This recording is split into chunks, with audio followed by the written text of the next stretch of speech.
in science we do measurement. Okay, actually not in science but in everyday life also we do measurement. So now what is the act of measurements? The act of measurement will be to find some result about whatever you want to measure. So suppose I am talking about digital device. So I have this weighing machine. So if you see the reading, it says how much it can read maximum and what is the error in it, okay, or accuracy. Then I have this thing, blood pressure monitor.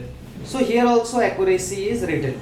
So let me just write the accuracy in part of it. So my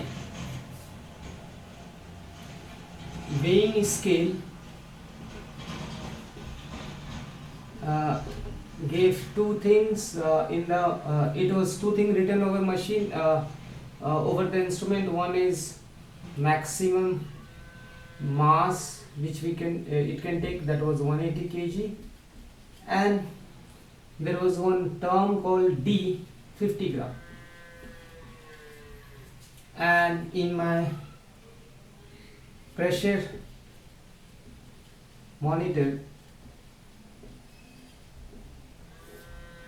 it is written like accuracy. Okay, there is a term they have used, and accuracy says pressure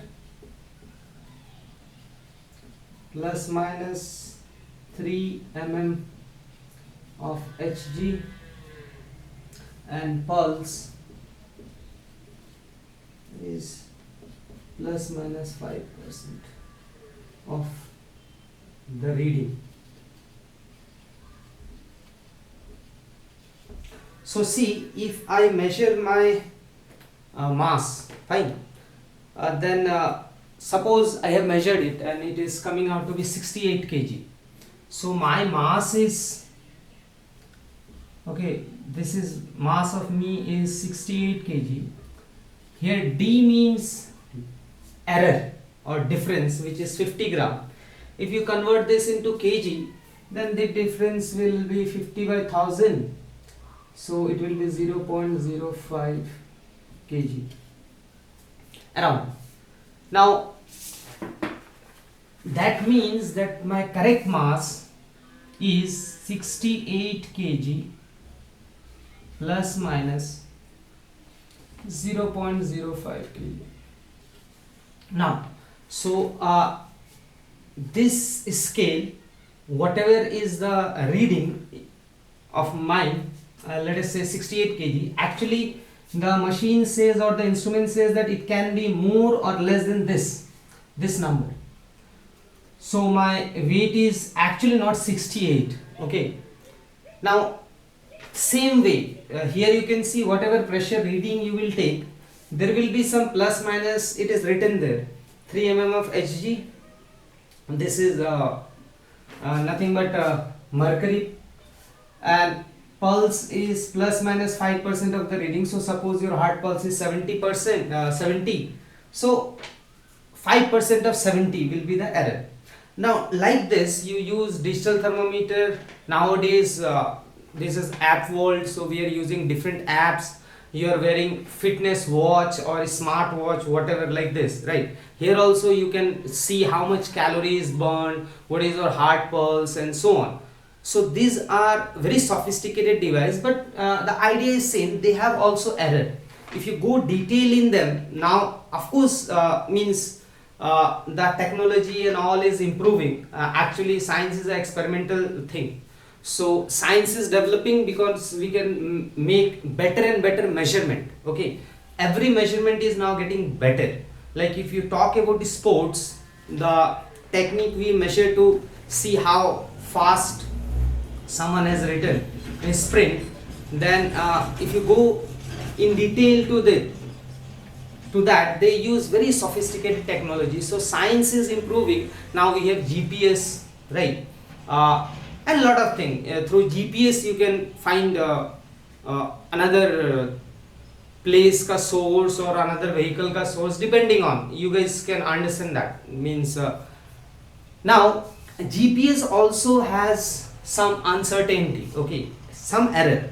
So what happens, we have plenty of things to measure a particular thing, but all the thing has something called error. Now we are going to talk about it, and error is actually fundamental part of it, okay. It is nothing like technology is improving, so we are making means better devices, so may the day comes then when all this will have 0 0, but I don't think that will happen. Every instrument will have some error. Now you can also ask this question that whether 68 kg is correct value, means is it true for all persons of my age group, right? So whether this is true value.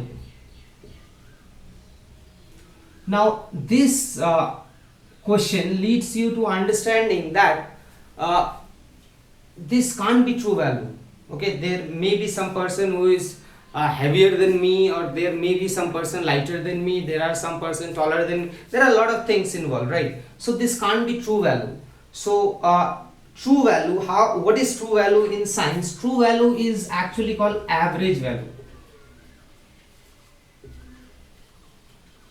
okay. Now average value is called true value. How we find average value? We take a big sample, so we select, let us say 100 people, we'll take their individual masses in my age group, then we'll add and find mean of it, okay. So average value, let us say, is A1, A2 or whatever divided by your number of observation. This is average value of anything. Right now it was mass, right? So when we say blood pressure of a person should be 70 or something, again that is the average value.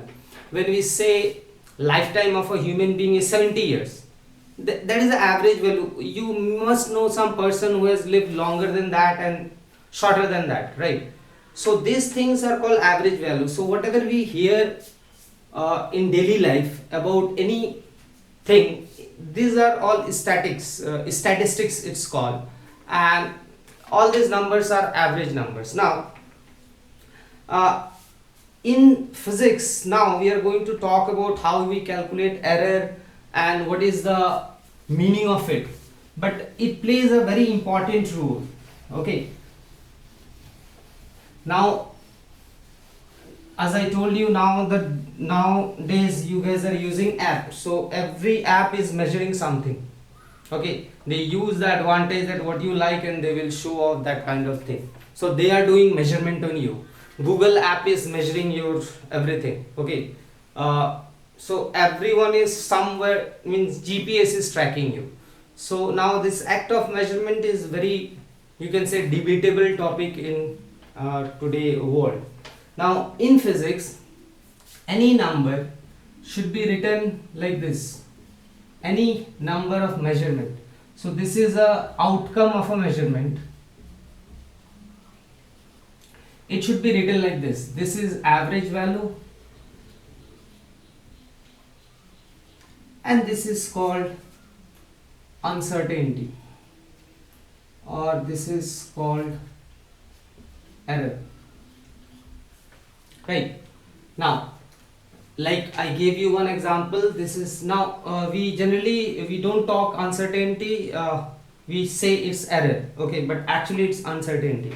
Now from where error comes, okay, that may be a very good question to start.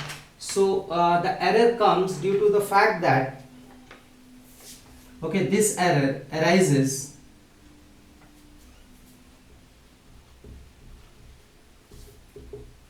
due to fact that the limitation of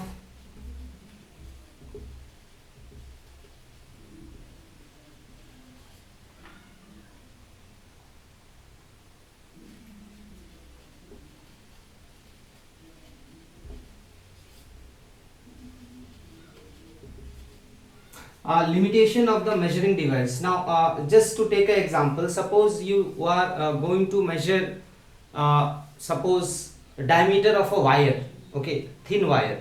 Now if you use a scale, then scale can't give you the correct reading. For that you need better equipment. Actually you can use screw gauge, right? The reason being is scale can have minimum reading scale can take is 1 millimeter, okay, that is 0.1 centimeter. But screw gauge, you guys will learn about screw gauge, vernier caliper, spherometer, plenty of things and their least count, okay. Right now I'm just saying that there are instruments which can do better reading. So screw gauge minimum reading can be 0.01 centimeter, okay, it is much better than that. So that is a limitation. So if you are measuring diameter, if you are using a scale, that is a limitation. Second is the skill of the person. Now this only means that when you do particular kind of measurement, you have to take particular precaution also, right? So suppose you are measuring the diameter of a wire, fine, and there is dust over it, or there is, let us say, you are putting the instrument in a wrong way, you should be skilled to handle that, right? Now the third thing is irregularities of the object.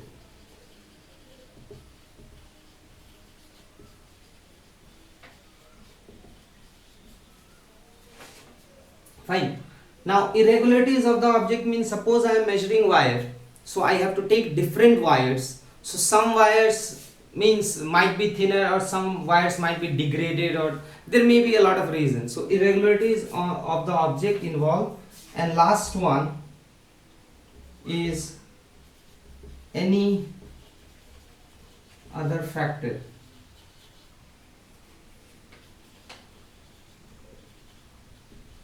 that might affect the outcome.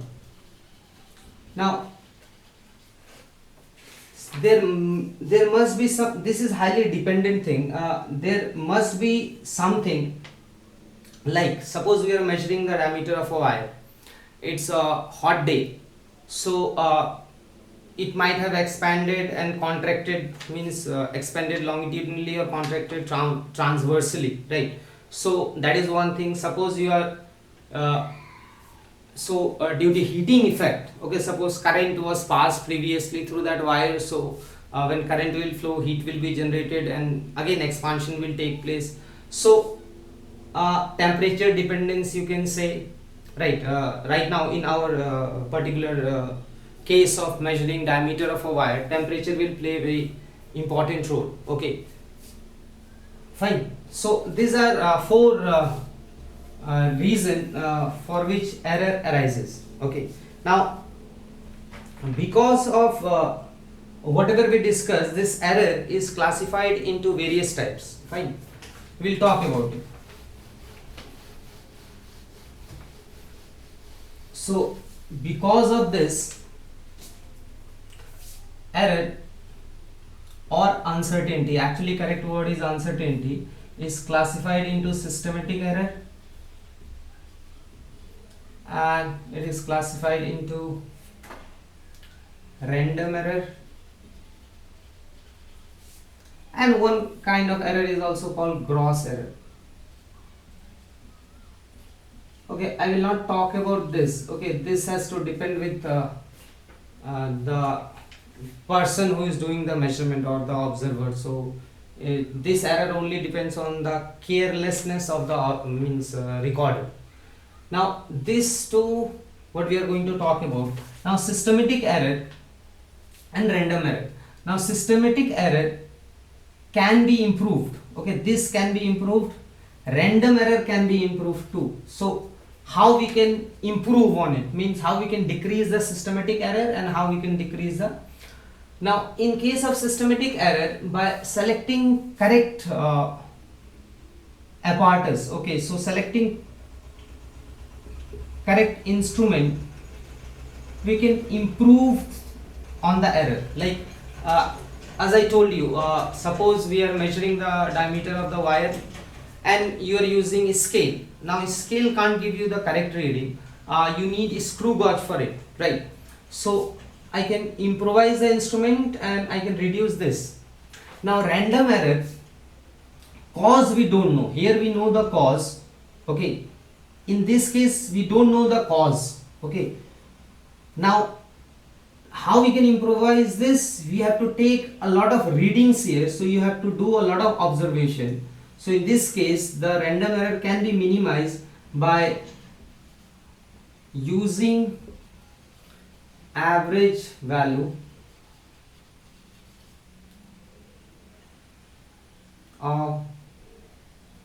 or mean value. Okay, or actually in this case we say mean value is the true value. So in this case we have to take a lot of measurement and we have to find mean value, that will be the true value. Okay, now depending on the number of observation you increase, this will get better and better. Fine. So we can only improvise random error depending on only by taking a lot of observation and finding the mean value, and here we don't know the cause. Okay, let me take an example. There is also one error which is called instrumental error. Now you will say again it is new kind of error. Actually instrumental error belongs to both systematic error also, random error also. Now a random error in the sense is this, that suppose you purchase an instrument and it has some manufacturing defect. Now that manufacturing may be due to a lot of reason. Okay, so what we find in apparatus, we'll learn later, there are something called zero error, positive error, negative error, right? Now that may be present in the instrument before you purchased it. Now when you have purchased it, you are using it, then the error will be there, right? So in that way, if instrumental error can be called random error. Now in what way it is systematic error? Now instrumental error is a systematic error, like every instrument will have some limitation. I told you, like instrument least count plays a huge role. So instrumental error is systematic in that way, like if you know the aim of the experiment, depending on that you have to use proper apparatus or equipment, then each of this instrument will come with their inherent least count. Okay, minimum now because of that this can be also called systematic error. Now what happens when we take observation in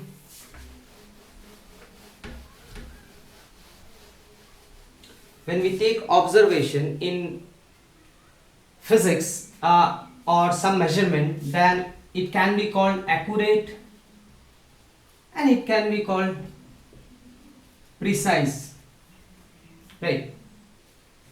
Now in general, in everyday language this means same thing, but in measurement these are different, or you can say in science it is different. Okay, now what is accuracy and what is precise measurement? To do that, let us take one example. Suppose you are measuring paper length. Okay, so copy you have a paper on it, and if you see on the back of your copy, actually that paper length will be written. So let us say in your copy it is mentioned that on the back of your copy or in the front of copy that length of the paper is, let us say, 11 centimeter, and one of you observed the value, one of you measured it and you got three values, and you got suppose 11.1, 11.2 and 10.9 centimeter, right? Now let us say one of you got this reading and one of you got, suppose X of you got this and Y of you got 10.9, 11.1 and 11.9. Now let us say which one is accurate. So the true value is this, right? So true value is this. So accurate data means, or accuracy means, how is your result is close to the true value. So you can see the true value is 11. This is quite close. This is also quite close. So all are differing by 0.1 and very little, right? Now this is varying by 0.2 and this is varying by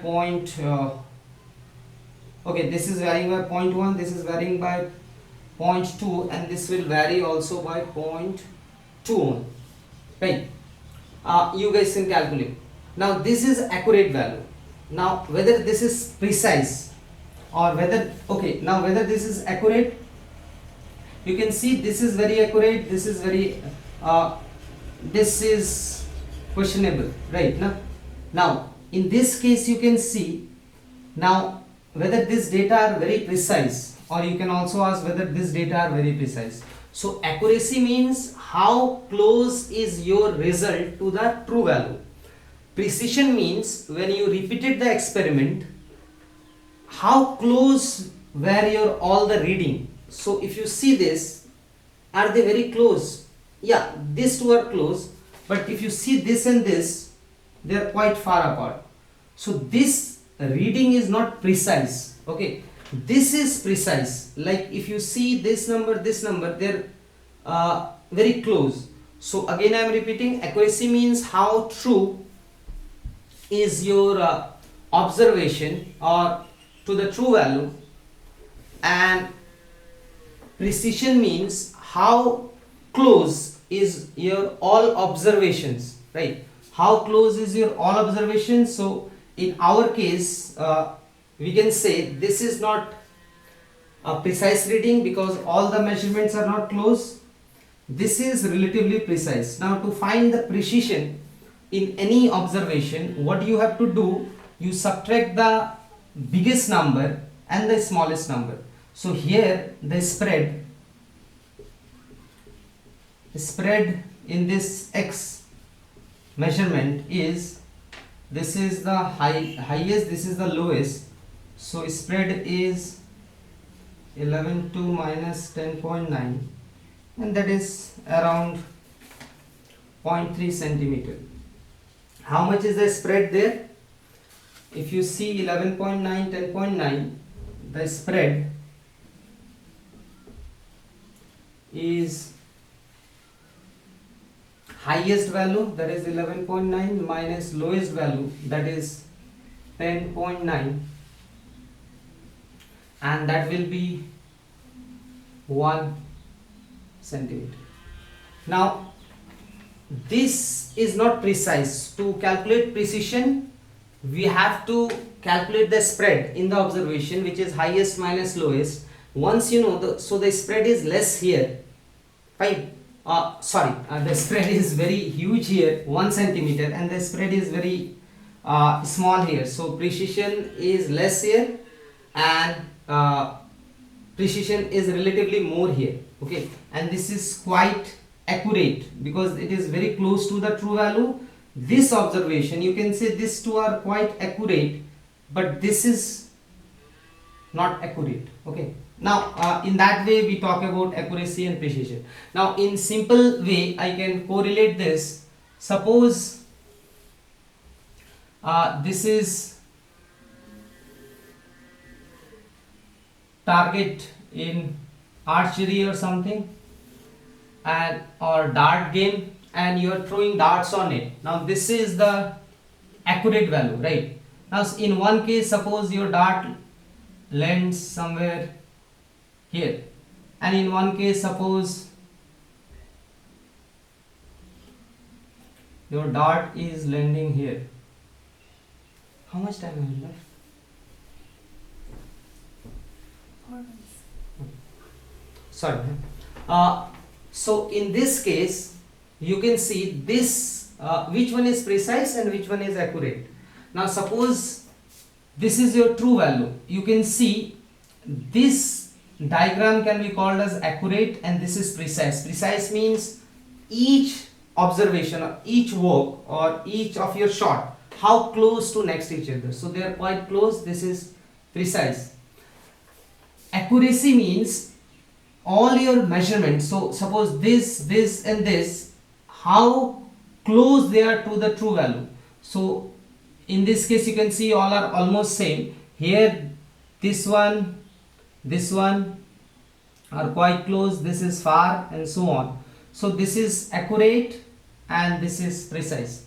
Now what happens in physics, when we deal with error, we can only eliminate one kind of error, that is called random error. Okay, because of its nature, random error, we don't know the source, and we have to just take repeated number of observation to improvise on the experiment. Okay, now in the next video I am going to talk about how we can eliminate random errors.